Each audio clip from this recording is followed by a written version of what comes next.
Hello दोस्तों, स्वागत है आपका हमारे YouTube चैनल पर। आज हम आपके लिए लेके आए हैं दिसंबर 2019 का सीटेट का क्वेश्चन पेपर। चलिए तो शुरुआत करते हैं।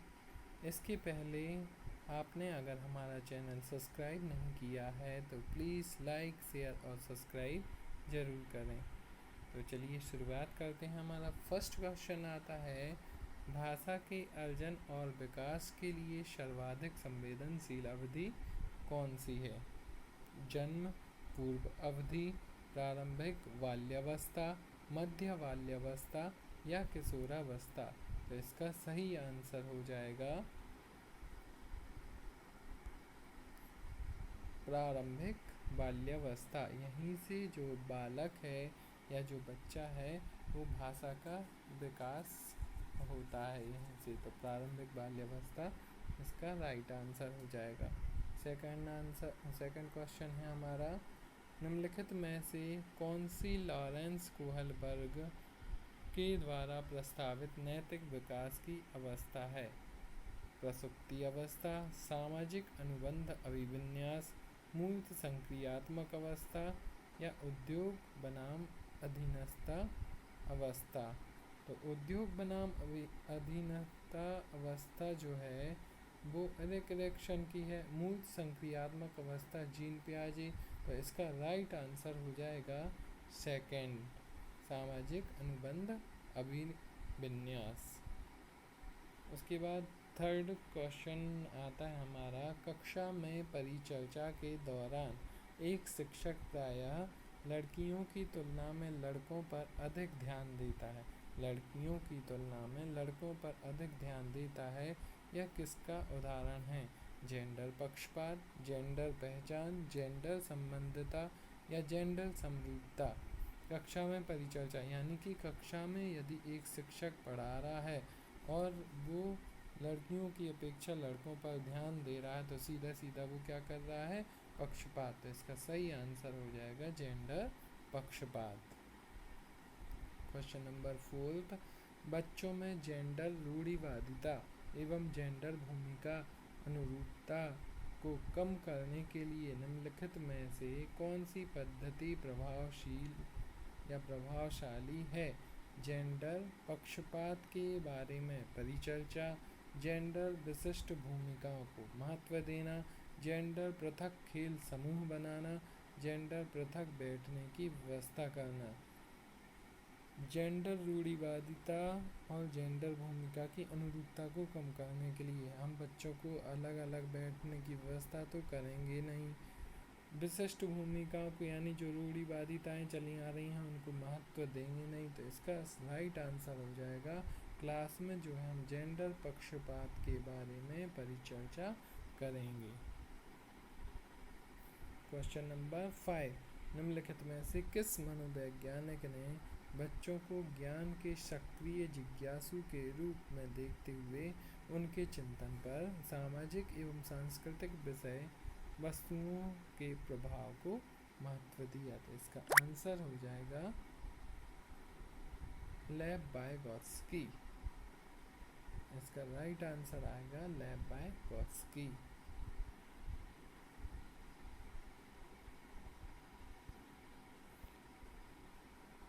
सिक्स क्वेश्चन है हमारा, जिंगसा पहेली को करते समय 5 वर्ष की नजमा स्वयं से कहती है। एक बच्ची है 5 वर्ष की नजमा जो अपने आप में बात कर रही है कि नीला टुकड़ा कहाँ है? यह वाला नहीं, गाढ़े रंग वाला जिससे यह जूता पूरा बन जाएगा। इस वार्ता को वाइगोत्स्की किस तरह संबोधित करते हैं? व्यक्तिगत वार्ता, जोर से बोलना, पाठ या आत्मकेंद्रित वार्ता? तो जो छोटे बच्चे होते हैं वो अपने मन ही मन में कुछ भी बोलते रहते हैं।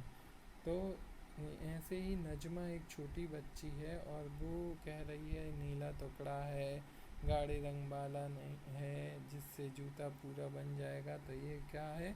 वो व्यक्तिगत चर्चा यानी व्यक्तिगत वार्ता के अंतर्गत आ जाएगा। तो 6 का राइट आंसर हो जाएगा फर्स्ट। 7th क्वेश्चन, बच्चों को संकेत देना तथा आवश्यकता पड़ने पर सहयोग प्रदान करना निम्नलिखित में से किसका उदाहरण है? प्रबलन, अनुबंधन, मॉडलिंग या पाठ। इसका राइट आंसर हो जाएगा पाठ या ढांचा। बच्चों को सहयोग प्रदान करना किसके अंतर्गत आता है? पाठ या ढांचे के अंतर्गत आता है। 8th क्वेश्चन, निम्नलिखित व्यवहारों में से कौन सा जीन पियाजे के द्वारा प्रस्तावित मूल संक्रियात्मक अवस्था को विशेषित करता है? परिकल्पित, निगमनात्मक तर्क, साध्यात्मक विचार, संरक्षण कक्षा समावेशन, आस्तिक अनुकरण, पदार्थ स्थायित्व या प्रतीकात्मक खेल विचारों की अनुत्क्रमणीयता। इसका राइट आंसर हो जाएगा ऑप्शन नंबर 2, संरक्षण कक्षा समावेशन। क्वेश्चन नंबर 9, बच्चों में संज्ञानात्मक विकास के संदर्भ में निम्नलिखित में से कौन सी पियाजे की संरचना है? तो इसका राइट आंसर हो जाएगा ऑप्शन नंबर ए, स्कीमा।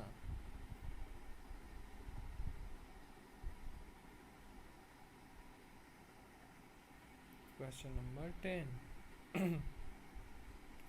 आकलन का प्राथमिक उद्देश्य क्या होना चाहिए? आकलन का प्राथमिक उद्देश्य क्या होना चाहिए? विद्यार्थियों के लिए श्रेणी निश्चित करना, संबंधित अवधारणाओं के बारे में बच्चों की स्पष्टता और भ्रांतियों को समझना, विद्यार्थियों को प्राप्तांकों के आधार पर उनको नामांकित करना या रिपोर्ट कार्ड में उत्तीर्ण या अनुत्तीर्ण अंकित करना। ये तो नेगेटिव पॉइंट हो गया। विद्यार्थियों को प्राप्तांकों के आधार पर नामांकित, नेगेटिव पॉइंट हो गया। विद्यार्थियों की श्रेणी निश्चित करना, ये भी नेगेटिव पॉइंट हो गया। तो आंसर क्या हो जाएगा?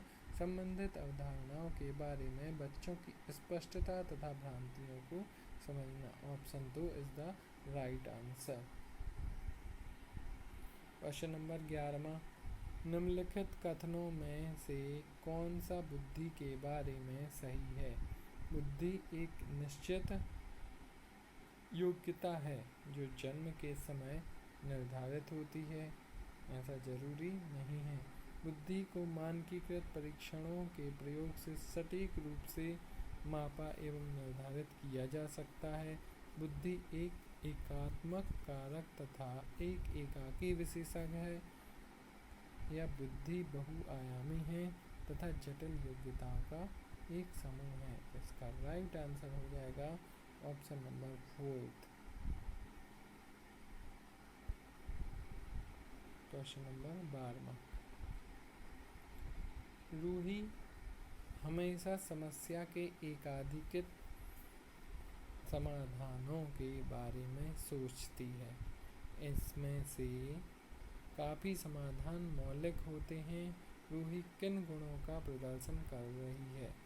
यानी कि रूही के पास एक समस्या है लेकिन उसके वह कई समाधान सोच रही है, यानी वह समाधान का सृजन कर रही है। इसका आंसर हो जाएगा ऑप्शन नंबर ए, सृजनात्मक विचारक।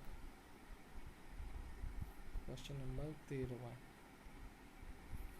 शिक्षण अधिगम प्रक्रिया में वंचित समूह से संबंधित विद्यार्थियों के द्वारा सहभागिता कम होने की स्थिति में एक शिक्षक को क्या करना चाहिए? बच्चों को विद्यालय छोड़ने के लिए कहना चाहिए, ये नेगेटिव पॉइंट है। इस स्थिति को जैसी है स्वीकार कर लेनी चाहिए, ये भी नेगेटिव पॉइंट है। इन विद्यार्थियों से अपनी अपेक्षाओं को कम करना चाहिए, नेगेटिव। 4th ऑप्शन है अपनी शिक्षण पद्धति पर विचार करना चाहिए तथा सहभागिता में सुधार करने के नए तरीके ढूंढने चाहिए। तो option 4 is the right answer. शिक्षण अधिगम प्रक्रिया में वंचित समूह से संबंधित विद्यार्थियों द्वारा सहभागिता कम, यानी बच्चे अच्छे से पढ़ें तो हमें शिक्षण पद्धति पर विचार करना चाहिए और बच्चों की सहभागिता में सुधार करने के नए तरीके ढूंढने चाहिए। क्वेश्चन नंबर 14, एक समावेशी कक्षा में एक शिक्षक को विशिष्ट शैक्षिक योजनाओं को तैयार नहीं करना चाहिए, कभी कभी तैयार करना चाहिए, सक्रिय रूप से तैयार करना चाहिए या तैयार करने के लिए हतोत्साहित होना चाहिए। तैयार नहीं करना चाहिए, गलत बात है ये तो। कभी कभी तैयार करना चाहिए, यानी अपनी मर्जी के अनुसार नहीं। सक्रिय रूप से तैयार करना चाहिए, हो सकता है। तैयार करने के लिए हतोत्साहित होना चाहिए, गलत, नेगेटिव पॉइंट। इसका राइट आंसर हो जाएगा सक्रिय रूप से तैयार करना चाहिए।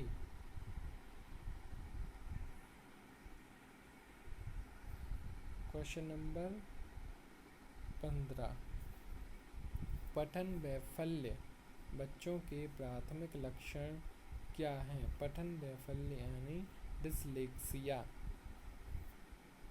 तो इसमें न्यून अवधान विकार, अपसारी चिंतन पढ़ने में धारा प्रवाहिता, धारा प्रवाह पढ़ने की अक्षमता या एक ही गति विषय को कार्य को बार बार दोहराना। तो इसका राइट आंसर हो जाएगा धारा प्रवाह पढ़ने की अक्षमता। क्वेश्चन नंबर 16, शिक्षा का अधिकार अधिनियम 2009 में उल्लेख की गई समावेशी शिक्षा की अवधारणा निम्नलिखित में से किस पर आधारित है? फर्स्ट, व्यवहारवादी सिद्धांत। सेकंड, असक्त बच्चों के प्रति एक सहानुभूतिक अभिवृत्ति, अधिकार आधारित मानववादी परिप्रेक्ष्य, या मुख्यतः व्यावसायिक शिक्षा उपलब्ध करा के असक्त बच्चों को मुख्य धारा में शामिल करना। तो आरटीई का मुख्य उद्देश्य क्या है? आरटीई का मुख्य उद्देश्य है कि मुख्यतः व्यावसायिक शिक्षा उपलब्ध करा के असक्त बच्चों की मुख्य धारा में शामिल करना। क्वेश्चन नंबर 17, संरचनावादी ढांचे में अधिगम प्राथमिक रूप से यंत्रवत याद करने पर आधारित है, प्रबलन पर केंद्रित है, अनुबंधन द्वारा अर्जित है, या अवबोधन की प्रक्रिया पर केंद्रित है? तो इसका सही आंसर है अवबोधन की क्रिया पर केंद्रित है। क्वेश्चन नंबर 18,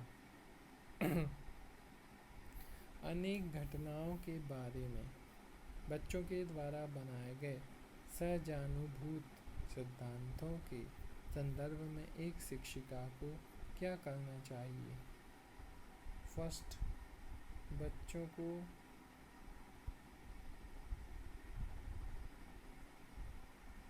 को सिद्धांतों को अनदेखा करना चाहिए, नेगेटिव पॉइंट। बच्चों को दंड, नेगेटिव पॉइंट। बार बार याद करने की यानी रटने की क्षमता पर बल देना, नेगेटिव पॉइंट। आंसर हो जाएगा प्रतिकूल प्रमाण एवं उदाहरणों को प्रस्तुत करके बच्चों के इन सिद्धांतों को चुनौती देनी चाहिए।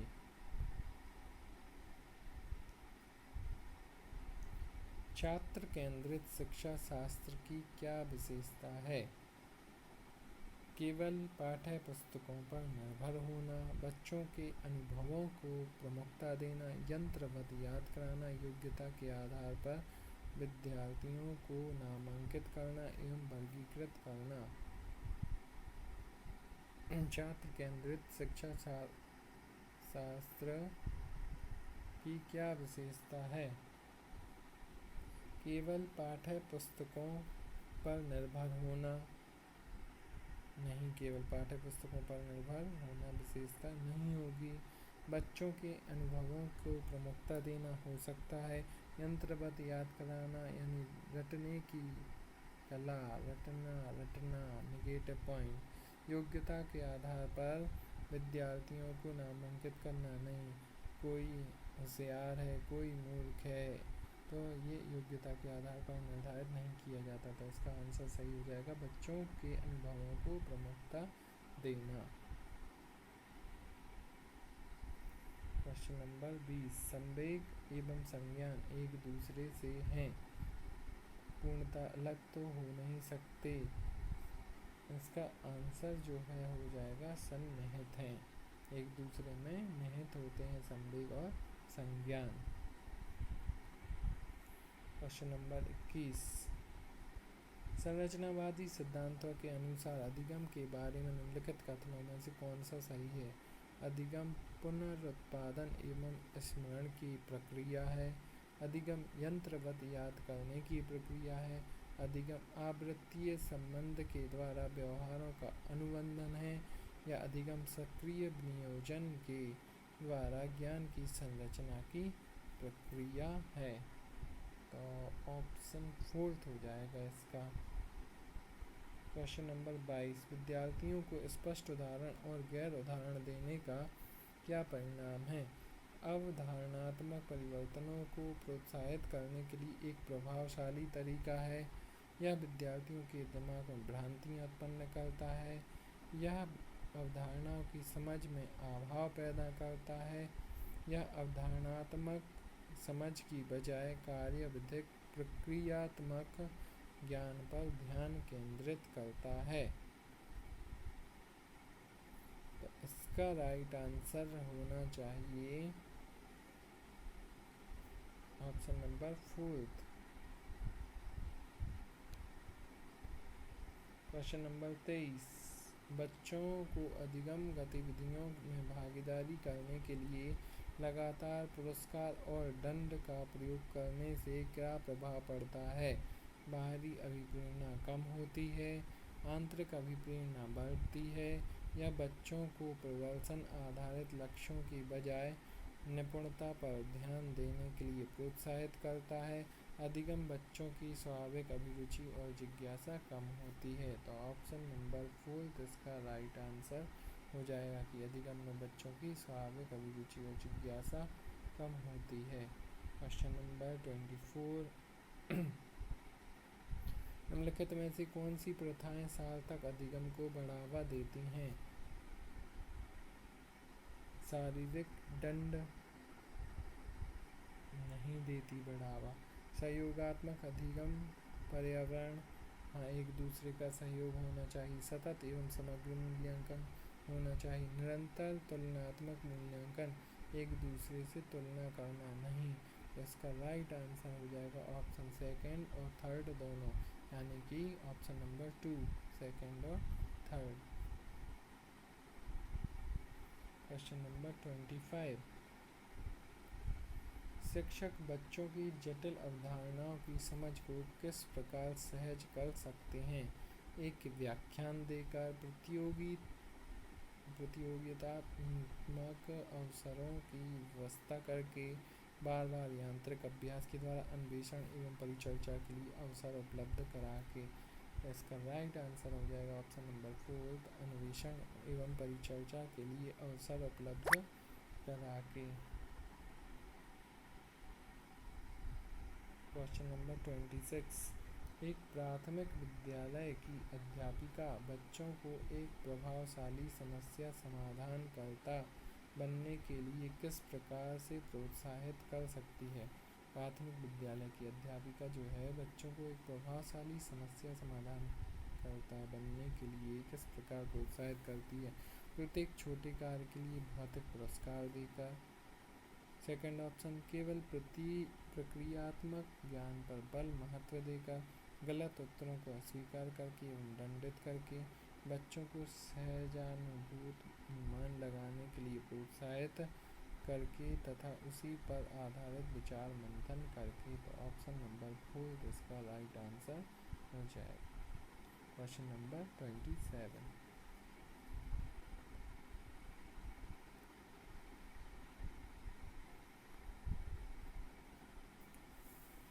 निम्नलिखित अवधि में से किसमें शारीरिक वृद्धि एवं विकास तीव्र गति से घटित होता है?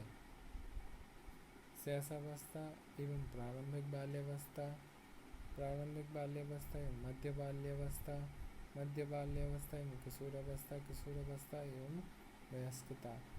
तो शारीरिक वृद्धि एवं विकास तीव्र गति से शैशवावस्था और प्रारंभिक बाल्यावस्था में। क्वेश्चन नंबर 28, निम्नलिखित में से कौन सा विकास का सिद्धांत नहीं है? विकास जीवन पर्यंत चलता है, हाँ चलता है। विकास परिवर्त्य होता है। विकास आनुवंशिक एवं पर्यावरण दोनों के द्वारा प्रभावित होता है। विकास सार्वभौमिक है तथा सांस्कृतिक संदर्भ में इसे प्रभावित नहीं करते। ये है नहीं करते। Option number 4 is the right answer 28 का।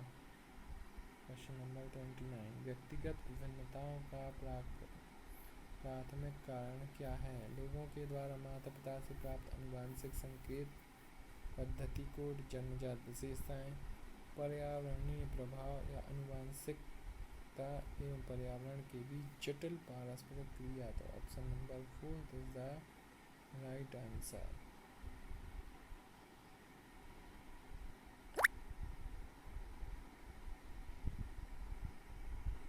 क्वेश्चन नंबर 30, निम्नलिखित में से कौन सा द्वितीयक सामाजिकरण एजेंसी का उदाहरण है? तो सामाजिकरण एजेंसी कौन सी द्वितीयक वाली? तो परिवार एवं पास पड़ोस। परिवार तो प्राथमिक इकाई है। परिवार एवं मीडिया, परिवार प्राथमिक इकाई है। विद्यालय एवं मीडिया, विद्यालय है सेकेंडरी इकाई यानी द्वितीयक इकाई, और मीडिया और आस पड़ोस। तो इसका राइट आंसर हो जाएगा ऑप्शन नंबर 3, विद्यालय एवं मीडिया। दोस्तों, अगर आपको यह सेशन पसंद आया हो तो प्लीज़ वीडियो को लाइक, शेयर और सब्सक्राइब ज़रूर करें। Thank you.